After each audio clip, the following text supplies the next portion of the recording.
Hi, this is Dennis with Second Chance Tackle, and boy, the reels have been coming in the last few days, and this is actually the third preview this week. Wow, there's a lot of them going on out there. Well, this one comes from Dave in Missouri, and we're going to do Dave's reels first, and then Scott from California has been out at the flea markets and has sent me a few flea market finds, and we'll take a look at what he sent as well. Well, I got started on opening up the box for Dave, and Dave has got a lot of these Finor offshore reels. I think this is one of the best made heavy-duty reels that are out there. He's in Missouri. I'm going to assume that these are being used for catfishing out there, but I'm probably wrong. He's probably using them for something else. I don't believe I have done a Finor of late in that, and I will check my library so I can check in these boxes. I believe I have 3 Finors in here, just without unwrapping them, and I have a 4th. I don't know if this is a Finor either.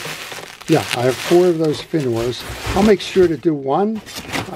That way I can show Dave how to do it himself the next time. So if you like the Finor offshore series, this that series of videos will be for you. And I think you might enjoy seeing how those are made and the quality of those reels. Well, then let's move on then, because we've got one from Scott here. And those of you that follow the channel know Scott sends me a lot of his flea market finds.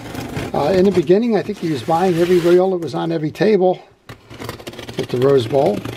But now he's become more selective, and he's really found some nice reels of recent. And well, we'll see what we got. Looks like he's got 9 of them here. Wow, he's been busy. And let's see what Scott has found. Okay. First one up, I know this one without looking at it. This is the Zebco 707. I always remember that because of the plain type. That kind of dates myself, doesn't it? This one's pretty frozen. You know what? We can make this one work again. Maybe we'll do a video on that. You know, just because it's an inexpensive reel doesn't mean it shouldn't be serviced. And the 707 was part of a bargain combination, and it was one initially around as a pond reel for children. But that doesn't mean it didn't have its place and shouldn't be considered a fishing reel and all the other stuff that we tend to get hung up on from time to time. Next up is a nice one, and I'll have to check to see if I've done one of these. This is a Mitchell 324. It's a little bit different format than the 300. It's not quite as overly engineered. Nice reel and solid performer all around. Well, this one, speaking of nice reels, this is a nice one. This is an Abu Ambassador. This is the 5000. This is, I believe, is an earlier made version of it because it's got the 4 screws. And let's see if it's working. Very nice. Yeah, it's 4 screws, small handle. That's an earlier version of the Ambassador reels. It looks like he's found a lot of interesting ones. This is going to be an Ocean City. You can generally tell that by the release mechanism that it has here. And it's probably before the war because it has a wooden handle knob on it. This one is the Ocean City Shore City reel. And this is an interesting little reel. I don't know if we have drags in there. Kind of have the drags. And we have what was common in the day. We have the thumb guard. It's a leather patch. It rides over the last of the bars. And that means when you're letting the spool go out, and look how beautifully that spool turns 80 years later. Turns beautifully. And when you were casting the reel, instead of using your thumb as the pressure point, you would use the leather pad as a brake in that casting performance. So very nice and very interesting reel there. Gotta make sure I get them all. Scott always hides one in there and then tells me that I missed one in the preview. Here's a Browning reel. So Browning took over Mitchell when Mitchell went bankrupt. So this is somewhere in the 1980s. Browning used it for about 2 years. They pretty much were making Mitchell reels under the Browning name. This one I think was made in, it's hard to see. No, it doesn't say where it was made. But it's a nice reel all around. I like them. And the problem with the Browning reels is finding parts. This one seems to be working okay, so I think Scott probably did well there. Well, I just had a fellow at a flea market. I was at a flea market. Many of you may have seen the preview that I did on it. But I had a fellow walk up to me and said, "Have you ever seen this reel?" And he hands me an Olympic reel. It was a little bit darker in color. I don't know if that was just UV, and I can't remember the model, but I said, yes, of course, I remember the Olympic reel. And as my cousin who was at the flea market said, that's music to his ears, the click, click, click, click, click, click of the anti-reverse.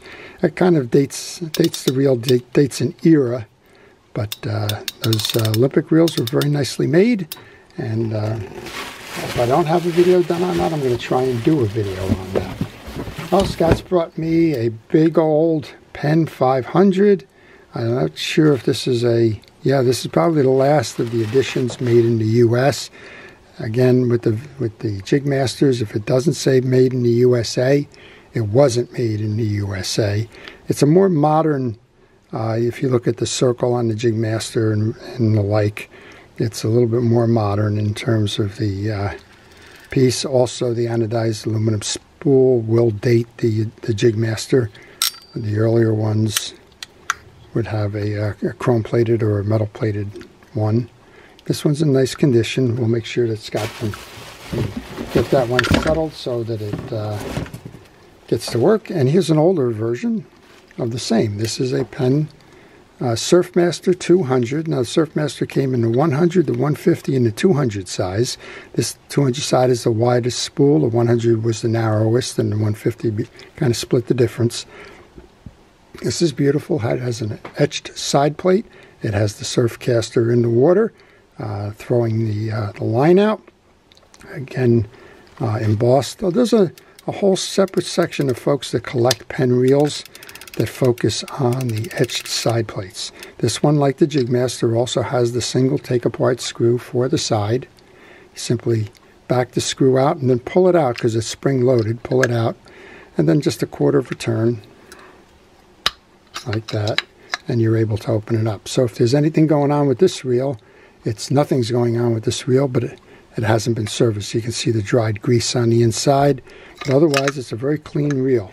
This reel features a plastic spool, and that was because a plastic spool offers less resistance as it turns, and it enables you to cast further. So that's some people think that maybe the plastic spools were put in there because they wanted to save some money. No, it was actually a mechanical piece to it.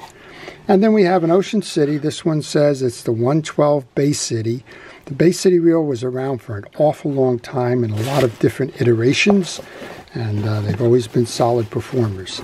The Bay City 112 is comparable to the Penn Long Beach 60, almost in every respect. It would have the same line capacity, same fishing conditions. And again, look, this is just beautiful when you see a reel that's 60 or 70 years old where the spool just turns effortlessly. That's a statement of the engineering. A lot of people think that Penn is a better reel than Ocean City. I digress. I think that they're both well made. Ocean City predated Penn.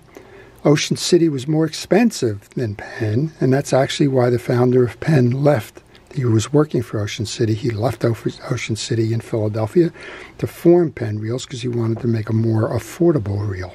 This is an ergonomic crossbar here. A lot of times I get the question, does that belong in the front? Because a lot of folks think that makes the line run out easier, or does it belong in the back? It's actually in the back. It's a thumb rest. So if you see the indentation for that U-shaped bar, it's in the back of the reel, again for casting, and also just as a nice thumb rest for that reel. Sometimes folks that have the Ocean City reels like to bang that with the handle. You can close the free spool adjuster by turning the handle. I don't like to do that. I like to kind of flip it back manually, but if you wanted to, it's on the wrong side there. You can turn it, knock it, and close it back that way. I just think that's wear and tear that's needless, so I don't recommend doing that, but folks do it. All right, well, that's an interesting series of reels. We've got some fin oars that have come in from Dave. We've got a whole bunch of flea market reels from Scott. I think we got a lot of variety to do some videos on in the coming days. And if you see one in here that you would like to have as a video, please leave that in the comment section. And if you do leave those comments, I'll try to respond to them. And if I have the time, I will try to make the videos of the ones that you're requesting. Before I leave, I want to thank our first responders and essential personnel for everything it is that you do to keep us safe. Your efforts truly are appreciated.